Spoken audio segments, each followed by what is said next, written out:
नमस्ते दोस्तों, आप देख रहे हैं कर्पूरी ज्योति लाइव।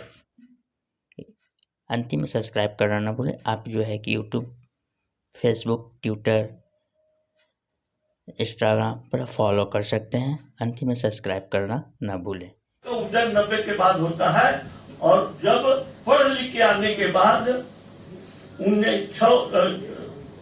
6 अगस्त 1930 को बाबा साहब को एक लेटर मिलता है कि आप अपनी समस्या रखने के लिए लंदन में आइए।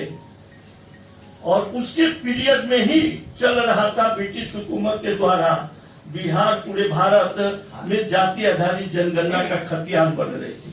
बाबा साहब लंदन में जाते हैं, उस सम्मेलन में सवाल रखते हैं कि भाई ब्रिटिश हुकूमत के लोग हमको डिप्रेस क्लास करते थे। वो उसका उदाहरण में पटना हाई कोर्ट के चीफ जस्टिस 1916 से लेकर 1928 तक TFD मिलर साहब का पहला बोर्ड है जो चीफ जस्टिस का लिस्ट है, उसको देख लीजिएगा। TFD मिलर साहब यहाँ चीफ जस्टिस भी थे और सोशल मूवमेंट की बात करते थे। वो कहते थे डिप्रेस क्लास को उन्नति करने के लिए बताओ, तो ये जब तक उन्नति करने की सवाल नहीं करेंगे तो हमको ये विरोध करेगा। उन्होंने डिप्रेस क्लास का यूज किया और यही समस्या वो बॉम्बे प्रेसिडेंट से OHB स्टार्टेड। उन्होंने कहा कि सिर्फ प्लानिंग बताइएगा कि उसके लिए लंदन से परमिशन लीजिएगा। उन्होंने परमिशन लिया और 1930-31 में फाइनल डाटा तैयार हो गया, जो इसको जाति आधारित जनगणना का खतियान के रूप में हम लोग कहते हैं। उसी पीरियड में 17 सितंबर 1930, 12 सितंबर 1931 और 20 सितंबर 1932 लंदन में 3 बार का गोल्डमेन कॉन्फ्रेंस होता है। बाबा साहब की तरफ से एक सवाल उठा और वो था कि हमको जानवर की तरह लोग देखते हैं, मानव की तरह नहीं देखते हैं, जबकि हम अनटचेबल है। मुझे संघीय लोकपालिका, संघीय विधान पालिका, कार्यपालिका और आज की सेवाओं में रिप्रेजेंटेशन सुनिश्चित होना चाहिए। और एक था डिमांड सेपरेट इलेक्टोरल का। ब्रिटिश हुकूमत ने उस सवाल को कन्विंस करने में ये बाबा साहब कामयाब हो गए, वो भी उनको अच्छा लगा। बल्कि उसी पीरियड में एक सवाल और उभर कर आया था कि ये टचेबल लोग है, ये टचेबल लोग है, ये तो बड़े लोगों के यहाँ आना जाना और सेवा करने का काम करते हैं। नतीजा कि उस 20 सितंबर 1932 को कॉमनल अवार्ड के रूप में बाबा साहब को डिमांड पूरा होता है, तो गांधी जी बैठिए अनशन पर। 4 दिन के बाद सेपरेट इलेक्टोरल नहीं मिला, बकिए को मिला और वो शेड्यूल बनी। उसी पीरियड में शेड्यूल बनी, सूची बनी, जाति की सूची बनी।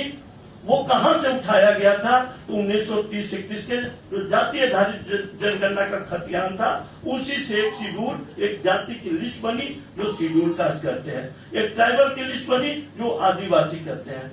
उनकी लिस्ट बनने में समय लगा तो इंडियन एक्ट कानून 1935 में पास होता है, उसमें आपको सारा कुछ मिल गया।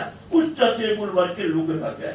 दूसरी, जब ड्राफ्टिंग कमेटी की सवाल आई, संविधान में ड्राफ्टिंग कमेटी में भी 2 बरस 11 महीना 18 दिन में जब संविधान निर्माण होता है, वहां भी आर्टिकल 340 दिया गया, वहां भी कोई डिफिनेशन नहीं हुआ, उस पर कोई डिस्कस नहीं हुआ होगा तो हम लोगों को मालूम नहीं है। जो बजट बना वो ड्राफ्टिंग कमेटी बनी, जो भी डिस्कस हुआ उस चीज पर हमारी नहीं बनी। हमारे लिए आर्टिकल 330 दे दिया गया, 340 दे दिया गया। 340 में हमारे लिए कोई परिभाषा नहीं तय हुआ। बल्कि दूसरी तरफ वही संघीय लोकपालिका, संघीय विधान पालिका में जाने के लिए आर्टिकल 330 और 332 के तहत, जो आज आर्टिकल 330 के तहत 545 में 131 सांसद जा रहे हैं, 4139 विधानसभा में आर्टिकल 332 के तहत 1178 विधानसभा जा रहे हैं। और आज वो टचेबल वर्ग एक भी टुकड़ी लगाकर देख रहा है, एक भी नहीं है। दूसरी तरफ एक और भी समस्या आया कि हम 1952 के चुनाव में, प्रथम चुनाव में द्रविड़ आइडियोलॉजी के लोग ने कहा कि मैं भाग नहीं लूंगा जब तक 340 आप परिभाषा नहीं करते हैं तब तक। तब उन्होंने कहा कि ये लोग विरोध किया, उसके न्यायालय में गया, ब्रिटिश हुकूमत ने कहा कि देर हो चुका, आप वो ड्राफ्टिंग कमेटी में सवाल रखते, अब मेरे पास आने से क्या होगा। फिर भी संविधान एक लचीलापन है आपके यहाँ, आप उसमें अमेंडमेंट कराएंगे, तब 18 जून 1951 को पहला संविधान संशोधन होता है। उसी में आर्टिकल 340 को पूरा करने के लिए 15(4) और 16(4) जोड़ा गया। आज दुश्मन उसी 15(16)(4) में क्लॉज जोड़ करके अपना आर्थिक उठा करके लेकर चल गया 10%, हम लोग ताकते रह गए। दूसरी कि आज उसी पीरियड में एक और अमेंडमेंट शेड्यूल 9 भी आया था, जो 248 कानून ऐसे है जहां वो शेड्यूल 9 लगा हुआ है, जो चाह